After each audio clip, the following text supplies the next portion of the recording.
오늘은 잊지 못할 6.25 전쟁 70주년을 기념하는 기념주일입니다. 6.25 전쟁은 우리 같은 민족끼리 총을 겨누고 싸워야만 했던 동족상전의 아주 비참한 전쟁이었습니다. 그 결과 200만 명이 넘는 사상자가 나왔고, 또 10만 명이 넘는 전쟁 미망인이 나왔고, 또 1000만 명이 넘는 이산 가족이 발생했습니다. 그뿐만 아니라 조국 강사는 완전히 초토화가 되어버리고 말았습니다. 그러므로 전쟁은 이처럼 무섭고 끔찍한 그런 비참한 그 자체였습니다. 우리는 헤밍웨이가 쓴 바다와 노인 이야기를 잘 알고 있습니다. 노인과 물고기가 이기느냐 지느냐 사투를 벌이다가 결국 물고기가 져서 노인에게 잡혔습니다. 그런데 배에 끌려 오는 동안에 상어떼가 와서 다 뜯어먹어버리고 건져놓고 보니까 앙상한 뼈만 남아 있었습니다. 바로 전쟁의 결과가 그와 같습니다. 해골만 남게 되고 모든 것은 파괴되고 후진국으로 전락하게 됩니다. 엄밀히 따지면 승리자가 없는 폐허뿐인 것이 바로 전쟁입니다. 그런데 이 땅에 이런 끔찍한 전쟁이 오늘날도 각 세계 도처에서 끊이지 않고 있습니다. 어느 시대를 막론하고 이 전쟁이 없는 시대는 사실은 없었습니다. 그래서 혹자는 말하기를 인류의 역사는 전쟁의 역사다, 이렇게 표현하기도 합니다. 현재 우리도 전쟁이 끝난 것이 아닙니다. 휴전 상태에 있습니다. 그러니까 지금도 남북 관계가 아주 대치 상태에서, 경색 상태에서 지금 으리렁거리고 있는 것입니다. 그런데 중요한 것은 이 끔찍한 전쟁이 악마의 손에 의해서 악한 뜻에서 이루어져 가는 것처럼 보이지만 자세히 깊이 살펴보면 하나님의 뜻과 섭리 가운데 진행될 뿐만 아니라 하나님께서 비상수단으로 전쟁을 사용하신다는 것을 우리는 알 수가 있습니다. 사무엘상 7장 12절 말씀에 보니까 이런 말씀이 나옵니다. 내 수완이 차서 내 조상들과 함께 누울 때에 내가 내 몸에서 날 내 씨를 내 뒤에 세워 그의 나라를 견고하게 하리라. 그리고 14절에 가서 이렇게 말했습니다. 나는 그에게 아버지가 되고 그는 내게 아들이 되리니 그가 만일 죄를 범하면 내가 사람의 매와 인생의 채찍으로 징계하려니와 그렇습니다. 여기 보면 중요한 게 뭐냐면 만일 죄를 범하면 사람의 매와 인생의 채찍으로 징계한다 그랬습니다.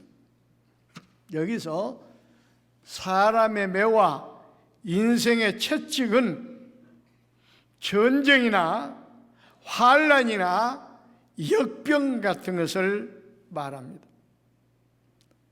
실제로 성경에 보니까 이스라엘 백성들이 죄를 범할 때마다 하나님께서는 환난으로, 그런 역병으로, 더 나아가서는 강대국을 들어서 치셨습니다. 아수르 왕이나 바벨론의 느부갓네살 왕 같은 사람을 하나님께서는 진노의 막대기로 사용하셨다는 사실입니다. 그래서 이사야서 10장 5절 말씀에 보니까 이렇게 말합니다. 아수르 사람은 화 있을진저 그는 내 진노의 막대기요. 하나님께서 알고 보니까 아수르를 그런 큰 나라로 만든 이유가 뭐냐면 이스라엘 백성들을 훈련시키고 깨닫게 하기 위한 진노의 막대기로 사용하려고 아수르를 강독으로 만들었어요. 그러니까 내 진노의 막대기요 라고 이렇게 분명히 말씀을 하고 있습니다. 그렇습니다. 이스라엘 백성들이 죄를 범할 때마다 강대국인 아수르를 사용하셔서 이스라엘 백성들을 치셨습니다. 그래서 오늘 본문에 보면 전쟁이라고 하는 것은 하나님께 속했다 이렇게 말씀하고 있습니다. 그러니까 하나님께 속했다는 것은 하나님께서 전쟁을 일으키시기도 하고 전쟁을 통해서 당신의 백성들을 깨닫게 하시고 훈련시키시고 또 전쟁을 하나님께서 결국은 당신의 뜻대로 사용하신다는 겁니다. 승리하게 하십니다.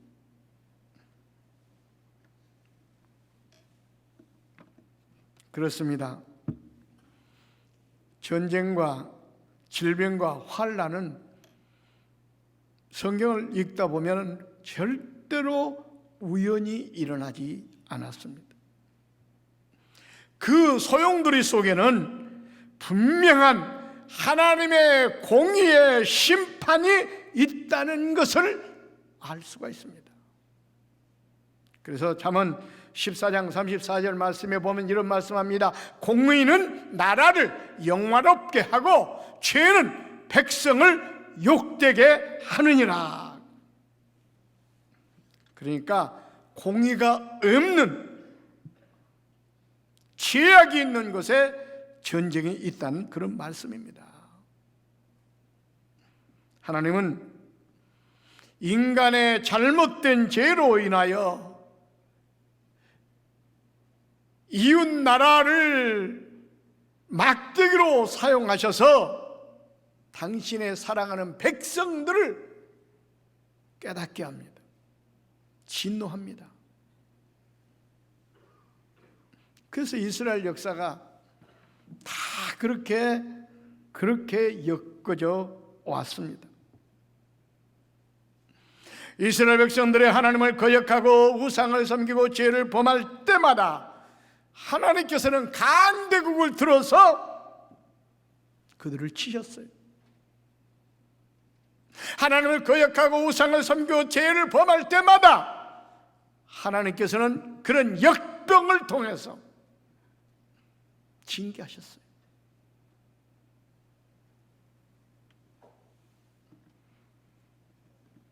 우리나라도 일제 36년이란 그 속박 생활과 6.25 전쟁이 일어나서 말할 수 없는 그런 고통을 당한 원인이 있습니다. 당시에 우리 민족상의 죄악들을 한번 살펴보십시오. 양반 쌍놈을 찾으면서 얼마나 당파 싸움에 매몰되어 있었습니까? 또 그뿐만 아니라 하나님께서 싫어하는 우상 섬기는 죄가 만연했습니다. 그러니까 하나님께서는 당시의 강대국 일본을 들어서 우리를 치신 겁니다. 해방을 줬지만 그래도 깨닫지 못하고 하나님께로 돌아오지 않은 백성들에게 6.25라는 전쟁을 통해서 이와 같이 우리에게 진노하고 계시는 겁니다.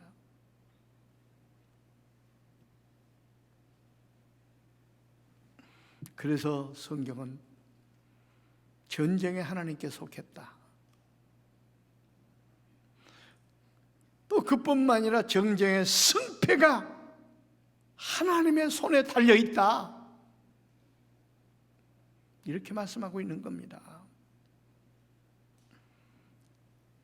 오늘 본문 47절에 보십시오. 여호와의 구원하심이 칼과 창에 있지 아니함을 이 무리에게 알게 하리라. 전쟁은 여호와께 속한 것인즉 그가 너희를 우리 손에 넘기시리라.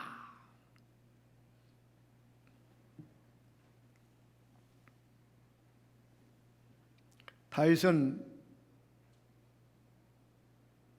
이 전쟁 당시에 어린 소년이었습니다. 전쟁을 한 번도 치러보는 경험도 없었습니다.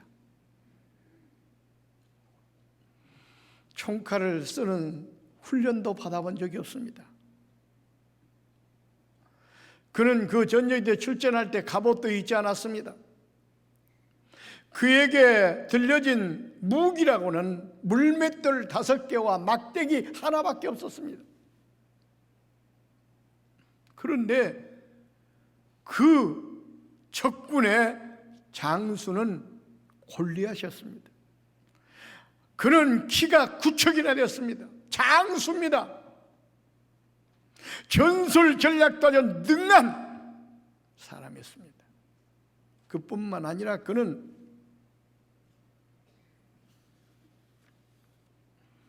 갑옷도 입었고 투구도 쓰고 총칼을 가지고 완전 무장을 해가지고 전쟁에 출전하게 됩니다. 그런데 보세요. 그 전쟁에서 다윗은 상대가 안 됩니다. 그럼에도 불구하고 소년 다윗이 그 장수 골리앗을 물리치고 승리를 거뒀습니다. 그러면 어린 소년 다윗이 그 장수 골리앗을 물리치고 승리할 수 있었던 비결이 무엇입니까? 총칼이 아닙니다. 전술 전략이 아닙니다. 하나님이 함께 하셨기 때문에, 하나님이 도와주셨기 때문에, 하나님이 싸워주셨기 때문에 그 전쟁에서 승리하게 된 겁니다. 그래서 전쟁은 하나님께 속했다, 이렇게 말씀하고 있는 겁니다. 전쟁의 승패가 하나님의 손에 달려있다, 이렇게 말씀하고 있는 겁니다. 그렇습니다. 그러면 하나님이 왜 다윗 편에 들어서 싸워주시고 승리를 안겨주었는가? 다윗은 전폭적으로 자기의 전술 전략을 의지하지 않았습니다. 무기를 의지하지 않았습니다. 주변 국가를 의지하지 않았습니다. 오직 하나님만을 의지했습니다. 너는 칼과 단창을 가지고 내게 오지만은 나는 만군의 여호와 하나님의 이름으로 가노라. 하나님을 의지했기 때문에 하나님께서 다윗과 함께 하시고 다윗 편을 들어주시고 다윗의 편에 쓰셔서 싸워주셨기 때문에 바로 승리하게 되었다, 그 말입니다. 이처럼 당신을 의지하는 사람, 전폭적으로 하나님을 신뢰하는 사람, 하나님께 구하는 사람, 이런 사람 편에 쓰셔서 어떤 싸움에서든지 이기게 해주신다, 그 말입니다. 전쟁의 승패가 하나님의 손에 달려 있습니다.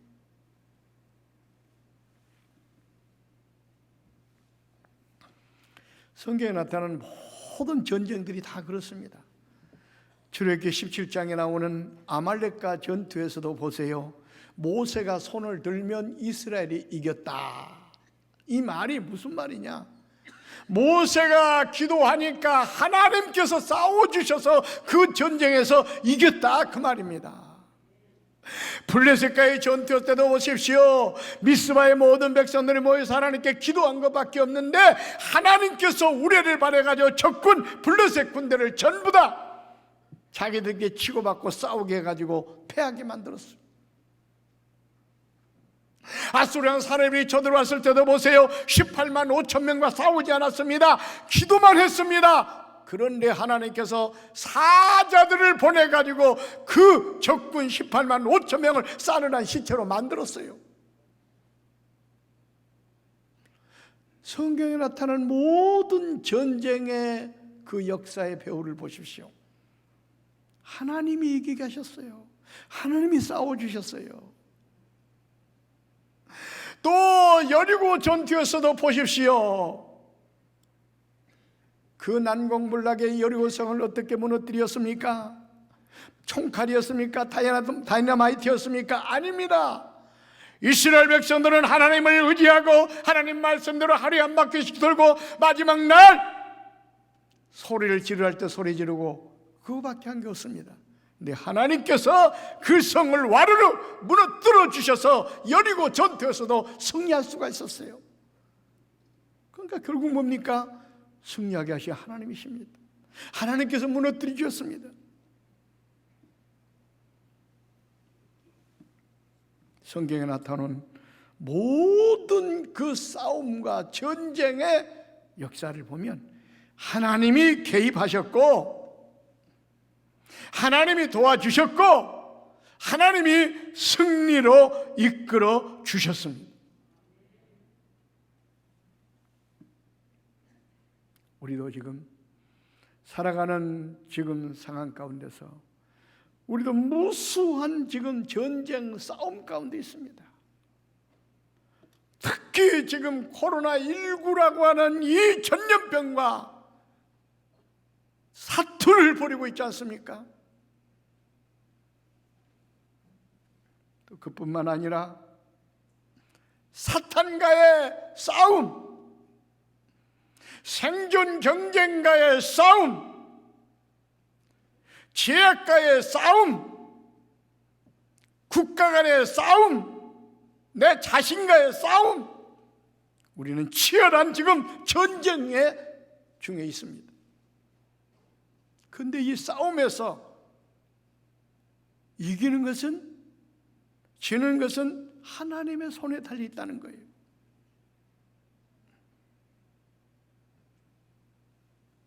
그러니까 어떻게 되겠습니까? 이런 전쟁 가운데서, 이런 싸움 가운데서 우리가 지지 않고 이기기 위해서는 전폭적으로 하나님을 의지해야 됩니다. 하나님을 구해야 됩니다. 그럴 때 전쟁을 승리로 이끄시는, 전쟁의 승패가 하나님의 손에 달려 있는데 하나님께서 우리를 승리의 길로 인도하신다는 사실입니다. 이 중요한 비밀과 진리를 우리가 알아야 돼요. 총칼이 아닙니다. 무기가 아니에요. 하나님의 손에 달려 있습니다. 그렇다고 해서 전쟁이 하나님의 손에 달려 있고 하나님께 속해 있다고 해서 하나님은 전쟁이나 일으키는 그런 분으로 우리가 오해해서는 결코 안 됩니다. 하나님은 우리가 화목하며 살기를 원하십니다. 평안롭게 살기를 원하십니다. 그래서 피차 물고 뜯으면, 이 말은 싸우면 망한다, 이렇게 말씀했습니다. 싸우지 말라. 예수님도 보면 누가복음 19장 41절로 42절 보니까요, 이런 내용이 나옵니다. 가까이 오서 성을 보시고 우시며, 왜 운 줄 아십니까? 너도 오늘 평화에 관한 일을 알았더라면 좋을 뻔하였거니와 내 눈에 숨겨졌도다.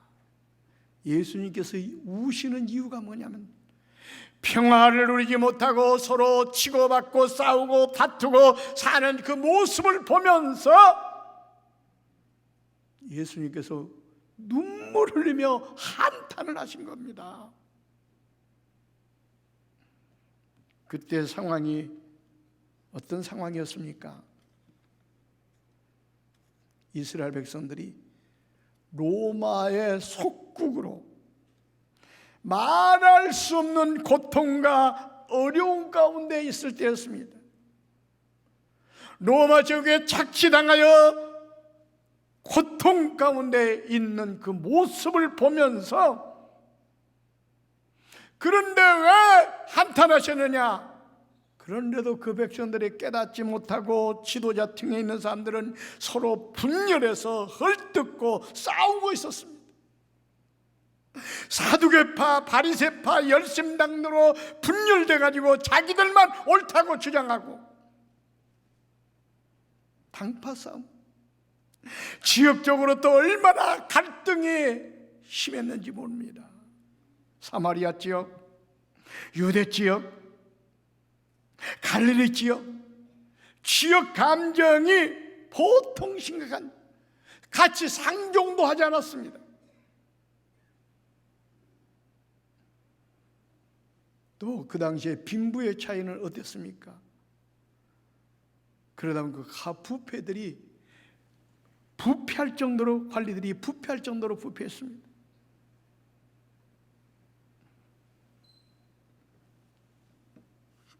이렇게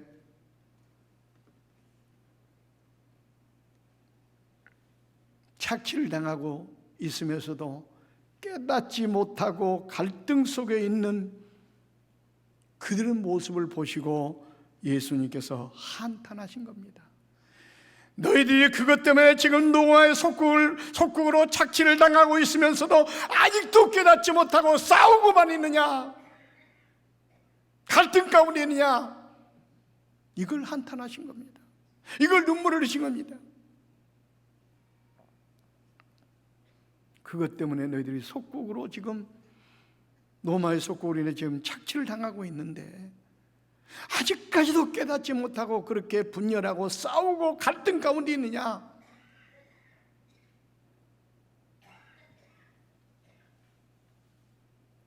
오늘날 예수님의 탄식은 이 시대를 살아가는 우리들에게도 주시는 경고의 메시지로 받아야 됩니다. 지금 우리는 남북 간의 심각한 대결뿐만 아니라 우리 내부에서도 여야 간의 갈등, 진보, 보수, 이념 간의 갈등, 지역 간의 갈등, 세대 간, 계층 간의 대립, 그칠 날이 없습니다. 정치인하는 자는 정치는 정치가대로, 국민은 국민으로 심각한 갈등 가운데 빠져 있습니다. 그래서 이 시대를 가리켜 초갈등의 시대라고 이렇게 말하고 있지 않습니까? 하나님은 이런 다툼과 이런 갈등을 원하지 않습니다. 평화를 원하십니다. 그런데 이런 갈등과 초갈등이 정말로 이런 죄악들이 만연될 때, 그때 하나님께서는 바로 전쟁이나 질병이나 환난을 막대기로 들어서 치신다, 그 말입니다. 그렇기 때문에 우리가 정신을 바짝 차려야 됩니다. 그렇기 때문에 코로나19라고 하는 이 무조건 이 역병도 우연히 찾아온 게 아니라는 거예요.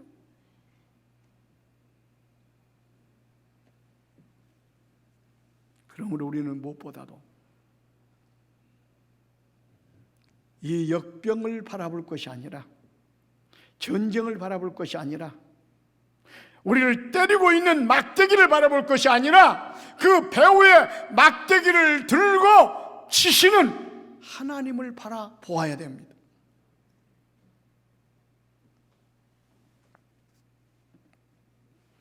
전쟁과 질병과 환난 같은 이 막대기를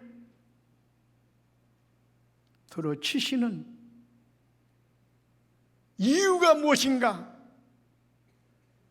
원인이 무엇인가? 이걸 깨닫고 그것을 소멸시키시고 그것을 깨부시고 그 가운데서 구원하시는 하나님을 바라보아야 된다, 그 말입니다. 그 막대기는 우리를 깨닫게 만들고 우리를 훈련시키는 도구에 불과합니다. 그러니까 그 도구를 사용하시는 하나님을 바라보고 뜻을 깨달아야 됩니다. 그리고 그 하나님께서 그 그걸 통해서 깨닫게 하기 때문에 우리는 깨달아야 돼. 돌아오라고 부르시기 때문에 하나님께 돌아가야 돼. 세상의 어떤 것을 의지하지 말고 하나님을 의지하라고 하기 때문에 하나님을 의지해야 됩니다. 그럴 때 하나님께서는 막대기를 꺾어버리시고 그 환난 가운데서, 전쟁 가운데서, 그 역병 가운데서 우리를 건져주시는 것입니다. 그렇기 때문에 이런 환난과 역경과 어려움과 전쟁 가운데 있을 때 우리는 하나님을 바라보아야 됩니다.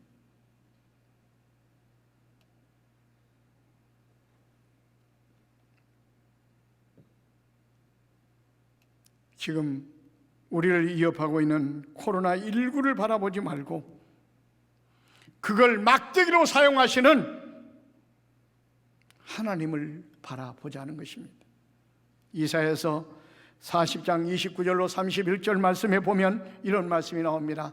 피곤한 자에게는 능력을 주시며 무능한 자에게는 힘을 더하시나니 소년이라도 피곤하며 곤비하며 장정이라도 넘어지며 자빠지되 오직 여호와를 앙망하는 자는 새 힘을 얻으리니 독수리의 날개가 치며 올라감과 뜰 것이요 다른 막지라도 곤비하지 아니하겠고 걸어가도 피곤하지 아니하리라. 이 말씀의 의미가 뭔지 아십니까? 전쟁과 질병과 환난을 만나 정말 힘들고 지쳐 쓰러질 때 그 문제만 바라보지 말고 그 배후에 역사하시는 하나님을 바라보라는 겁니다. 그러면 하나님께서 새 힘을 주시고 그런 환난에서 역경에서 우리를 건져주신다는 말씀입니다. 그러므로 오늘 말씀을 꼭 붙들고 이 어려운 때, 환난의 때 하나님을 바라보심으로 모든 두려움과 싸움에서 승리케 하시는 하나님의 은혜 가운데, 어려움 가운데, 또 환난 가운데, 모든 싸움 가운데서 승리하는 역사가 있기를 주의 이름으로 축원을 드립니다.